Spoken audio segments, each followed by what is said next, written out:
Welcome back to this special two-part series of Rain Around Leadership. This is part two. So if you have not listened to part one, listen. If you want to just keep listening and then go back and listen to part one, or stop here and go back and listen to one and then two, it doesn't matter to me. I don't care how you listen, so long as you listen. But we are absolutely honored to have both Todd Brown and Isaac Brown with us from Brown Church Development Group. We're talking about the Baptist T, which is an architectural feature of churches. It may not be all, it's predominant in Baptist churches, but you can find it just about anywhere. And they're going to help us solve some problems with this Baptist T that we talked about in the last episode. If you want more information about Brown Church Development Group, which you should, where you can go is churchfacilityexpert.com. It's a great URL, easy to remember. churchfacilityexpert.com. When you go there, you'll see a little button at the top that says Get Started. You can start there. You can contact them, whatever you want to do. I'm sure they'd be glad to talk to you. Welcome back to the show, Todd and Isaac. Thanks for having us. All right, guys. So we kind of started this conversation in the last episode. We're going to continue it here. Let's talk about some areas of the church, 5 ways really this design limits ministry, and then what you can do to help solve some of these problems. As you say, this facility, your church facility, is a tool for mission, not a monument to the past. Love that language. It's right there in the copy of the show notes if you want to see it. So let's jump right in. We got 5 points to make here. The first one is on hospitality and connection. So Isaac, tell me a little bit about that. Yeah, absolutely. Well, the Baptist T style building, or any older style building that has what we call a door to nowhere, where it is often the front door of the building is butted up right up to the road. It looks really great when you're driving by, but when you park in the parking lot, you have to walk down the sidewalk and get in there. And typically when you walk into those style buildings, you might have a small narthex, but you tend to walk sometimes just directly into the sanctuary. And so there's not a lot of space for a hospitality team, a connection team, anything like that. And so these style buildings tend to impact ministries having to do with hospitality, connection, assimilation, all those kind of things. So we have greeters, first impressions, hospitality coordinators. We've got a pretty good hospitality ministry, but I tell you, one of the most difficult things for us with our Baptist T is which doors to unlock, which doors to keep locked. I think if I remember, I counted right, and I could be a little off on this, but it's something like 32 exterior doors to our church. Some of those go right into the children's ministry, which is a big no-no. That door is not open. So, what do you do in those cases when it's like, what door do I go in? This door is locked. That is so frustrating to someone who's trying to get into the church, and then the door is locked. How do you accommodate that? How do you deal with that in your hospitality ministry, Todd? Yeah, the way or Isaac. We'll go with Isaac. You're eager to answer. We'll let Isaac, and then we'll give Todd the next one. Okay. The way you handle it is you have to meet them sooner. Right? The problem is oftentimes churches, they'll put all their hospitality team inside, and understandably, if you live in a cold place, but for you guys, you're in sunny Florida. And so I would get people outside, have that relational connection happen outside, and then have those people connect with them and show them where to go. If your parking is not positioned on the correct side of the building, just know that. Have people there willing and ready to help people. And between the walk from the parking lot to the building and the door that they should go in, you have a chance to connect with somebody the second they park in the parking lot. So the answer is people. Yeah. It's a people answer. Signage is great, necessary, and you guys can certainly help with signage, but the real answer is there is a person I can talk to. We've certainly seen that at my church. I will say this though, getting parking lot greeters in the summer is very, very hard in Florida. It's very difficult. So we actually position people by the doors so they're there to kind of wave. Like they're going to wave at you while you sweat from your car to the front door. It's like, yeah, we're not going to come out there. You're going to have to come to us, which may not be the most hospitable thing, but you got to work with what you got in Florida. So Todd, tell us about some assimilation issues with the Baptist Tea and other church facilities and what can be done there. Well, it's really connected to that whole hospitality piece. Now, you think of assimilation and how are we going to win people to Christ and how are we going to get them involved in the church? And so with most churches, at some point, you're telling your people, make friends and what do? Invite them to church, right? Or invite them to an event. But eventually, you're going to ask them to come to church. And so you've got to have your church ready for guests and guests that maybe have never gone to church before. And so it's got to be very simple. And if you don't have the best design in the world, use people on the outside. What's better than the people on the outside? Because that's almost it's almost admitting when you have that many doors, you almost admit that you're being confusing. So have prominent doors from the parking lot. And I would ask your listeners to look down in the notes. We should have, because we've talked about master planning before a lot, Sam, and that's what we're doing for you. We're getting a facility growth strategy. And so there's a whole bunch of things that go on with master planning. So your listeners can to go and listen to those. But it intersects with your facility is going to intersect with your assimilation, how you integrate people. And it shouldn't just be the luck of the draw that you had a nice big event, a barbecue outside that week that you lucked out and everybody got assimilated. They're going to come, you don't know when. So every week has to be, there has to be a strategy, a facility strategy for hospitality, right? We got to live in this building. And so one of the things you do is you create a master plan and you look at from a big picture. And that's what we've been doing with you, Sam, is every parking lot. And we realized that at one of the parking lots, if somebody would get in your east parking lot, how in the world are they going to find the worship space? If it's their first time, somebody's going to have to show them where it is. Yeah, exactly. They won't find it on their own. Yeah, that's not good. So you lost that family, probably, unless maybe there's somebody now you can overcome. You can have somebody out there and say, oh, you know what? Guess maybe you should have parked around the other one. Next time, park over there. Let me take you through. Let me, you solve it with people, but. You've got to think that if you are asking your people to bring people to church, how great is it if you can just get them to church and they get connected. Yeah, it's a good point. I recently was invited to something in Bradenton. It was a civic organization, and they were meeting in a building. And somebody invited me, and they said, "Hey, be here at this time." And I walked into the building. And I'm like, I have no idea where I am. And I had a moment, I had 3-4 minutes to get to wherever I needed to be. And I'm thinking, am I in the right place? Where am I? And I had to text the person who invited me. Like, I'm here. Is this the, oh, no. You need to go up the stairwell over here in this particular hallway. And, I'm like, and then I found it and everything was fine.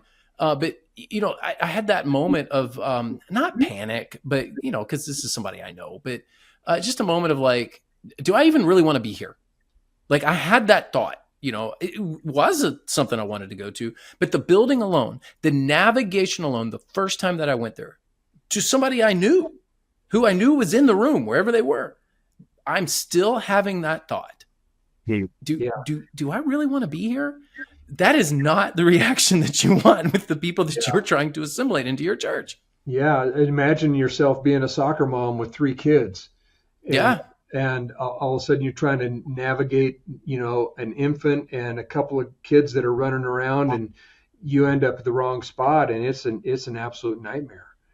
Yeah, it's very, very important, and it intersects with how you grow people in Christ, and your first time visitors for the non-believers. It's really critical to clean those things up so that it's simpler. And that's part of what we talked about last week with the culture being a little bit different now. Our culture is different. So, Isaac, we've talked about hospitality. We've talked a little bit about assimilation. I want to move into discipleship, but before I do, I want to remind our listeners, go to churchfacilityexpert.com. That's where you can learn more about Brown Church Development Group and reach out to them. But Isaac, tell us, about some discipleship challenges that come from buildings like the Baptist T.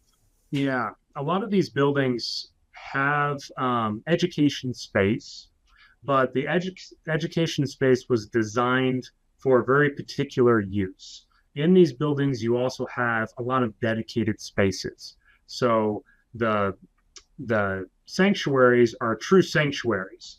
You are just worshiping in there. And they might have libraries, they might have choir rooms, they might have offices, a lot of dedicated spaces. And what that creates for a church is a lack of flexibility. And with a lot of different discipleship models and class types, group types, you need as much flexibility as you can get. Particularly the smaller the church, the more flexibility they need. Okay. And so when you have a building that's sectioned off into 1 million classrooms or something like that, it actually isn't very flexible. It's useful for one particular model, but what we found is oftentimes churches don't want to do that model. So discipleship is better, maybe not easier, that's not the right word, but discipleship is better the more flexible space you have. I would agree with that.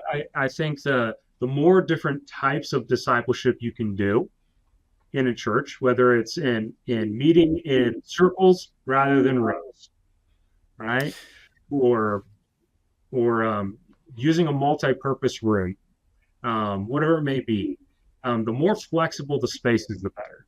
So something to note here, and I realize that you can do church in a variety of ways. We're really talking about church in a North American context. I understand that there are many different ways to do church. There's an underground church, there's church in persecuted countries, there's house churches, which we do have some house churches in the U.S. They're just not predominant. So let's just recognize we really are talking about the North American culture, which is kind of your expertise. But in our culture, people go to a place to go to church. That's what's in their mind, right? I'm going to go to a building to go to church. In the same way that they would say, I'm going to go to school. I go to school. Well, the school, it's the building, yes, but it's mainly the teachers and the students. You could meet in a field and do the same thing. Yep. But you're not going to. Same with church. I understand why people push back on buildings and spending money on buildings and the expense of buildings and all of those things. Totally get it. Hey, we want to put this towards missions. Great. You put it towards missions. You're sending it over to another culture so that they can build a building and do what they want to do with those funds. So the building itself is your most important discipleship tool. I want that to resonate with our audience. Like staff's critical, curriculum's critical. All of these, your programs and the kinds of discipleship you do, mentoring, raising people up, the spiritual side of all of it. All of that is so, so important, but it is very hard to do that unless you have a building. And you could say, we'll do it in homes. You could just do it in homes. But a lot of people, a huge segment of people aren't going to go to that. Some will, some prefer that. But there's a huge segment of people that, no, I go to a doctor's office. I don't go to a doctor's house to receive medical treatment. I want to go to the office. That's where I go. Same with school, same with church. So there's, even with the unchurched, there's that mentality. That's why your building is so, so important, whether it be hospitality, assimilation, or discipleship. Those are the first three things that we've talked about. But Todd, I want you to chime in a little bit here. And really, you can say whatever you want to say, but the fourth point here is volunteer limitations. You can talk about that, or you can just totally correct me about anything that I've just said and tell me I'm all wrong and tell me what I need No, to know. you're spot on, and I would even add to that your building is the most expensive, where you're going to spend the most money in your ministry life. You know, if you've got resources, you've got to get, and I think what Isaac was talking about is trying to get it, flexible spaces so you can have a greater return on the investment, because the investment is going to be so big. The thing that we're seeing with let me use a term a little bit more relational type of a ministry, where you're expecting guests to come. Your volunteers now can be host people that just walk around and talk to people, can be engaging and finding out people that are just curious. You don't have to be the Sunday school or the singing in the choir or a nursery helper. This really is going to expand to really what I think the church needs more is the relationship. Introduce yourself before you introduce the king. I mean, it's really, really cool. So we see the churches that are in the older facilities that we've talked about, taking way too many traditional roles in volunteering. And I'm an usher. I don't say anything. I hand you a bulletin, say good morning, or all I do is shake your hand at the door, and you walk by. You're going to find, when you have a relational space, that you're going to put the people who have the gift of the gab, who are relational, who are the woos of the world. You just unleash them, and it's magical what you see. That's my dream job, by the way, is to just be the common. We call it our commons area, which used to be like the middle part of it was the middle part of the Baptist T. Yep. We blew all that out and we put in a commons area. It used to be offices and a bathroom and hallways and stuff and storage. And so we blew all that out, and we built a commons area. My dream job is, Sam, just go talk to everybody. I have the spiritual gift of annoyance is what I have. But your point about volunteers is so critical, because every church has the talker, right? There's probably a few. Put them to work in your building. Put them in those strategic places where guests are. Because if, even if I'm a little bit annoying or a lot annoying, well, you know what? Somebody came up to me I went up to them, and at least like, hey, here's where you check in your kids.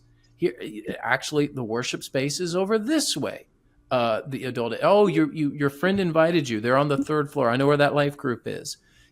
Those volunteer roles in a relational space are so, so important. And the space, in a lot of ways, dictates the kinds of volunteers that you need. So we have a little more security than most churches. Why? Because we have more doors. So we need more security. So a lot of times, the space that you inherit as a pastor dictates the kinds of volunteers that you need. Yeah. One last point. Great episode so far, by the way. Churchfacilityexpert.com is where you can go to talk to Todd, talk to Isaac, or someone from their team. We'll be in touch with you.